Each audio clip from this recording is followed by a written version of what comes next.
Hello, welcome to Straight Talk Africa, live from the Voice of America studios here in Washington. It's Wednesday, November 16th. I am Shaka Ssali. Today, we'll talk about the significance of the Lantos Foundation for Human Rights and Justice. Today, the Lantos Foundation has Human Rights and Justice awarded its 2011 Prize for Human Rights. It was established in 2009 to honor heroes of the human rights movement. It is awarded annually to an individual or organization that best exemplifies the Foundation's mission for the world. My colleague Paul Rusesabagina has more on the story.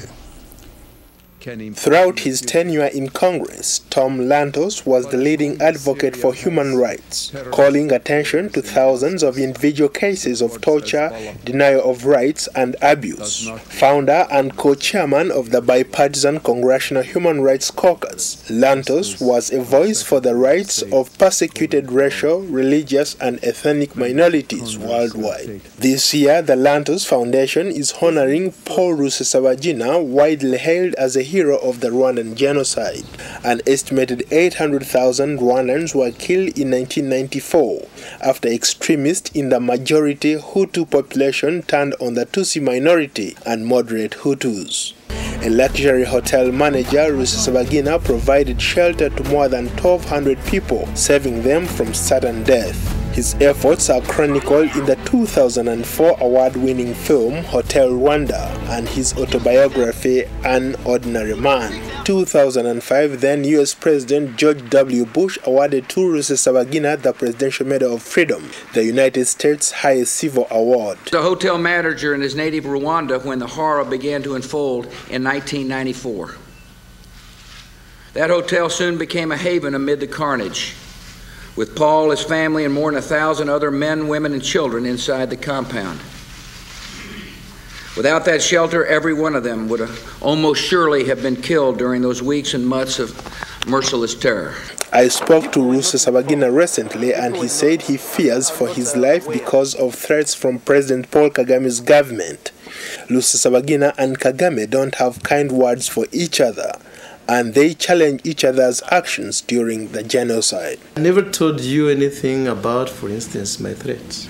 The threats from the Rwandan government, because he thought that Rwanda had one person, and only one, who was supposed to be called a hero.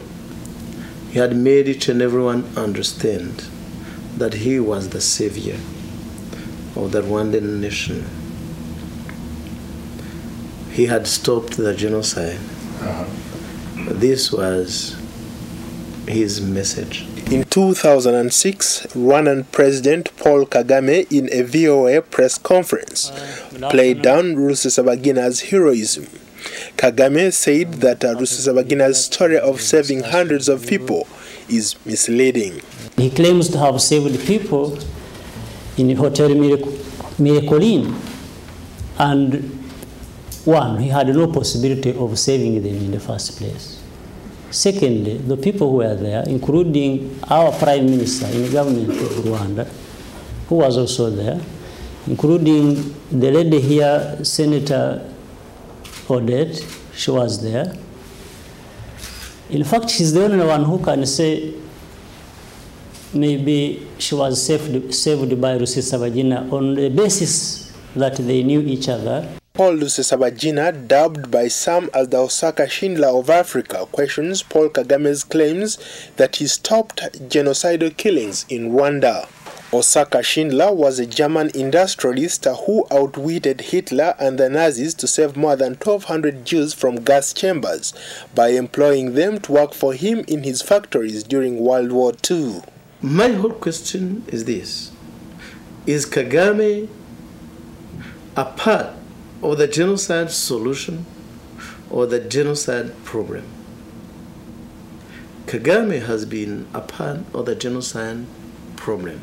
Rusesabagina, winner of the Lantos Foundation 2011 Award for Human Rights, the annual prize that commemorates the late Congressman Tom Lantos, the only Holocaust survivor ever elected to U.S. Congress. Former recipients of the Lantos Prize include another Holocaust survivor, Nobel laureate Elie Wiesel. and His Holiness the Dalai Lama, who has dedicated his life to fighting for equality and basic human rights in Tibet. Paul Ndiho, VOA News.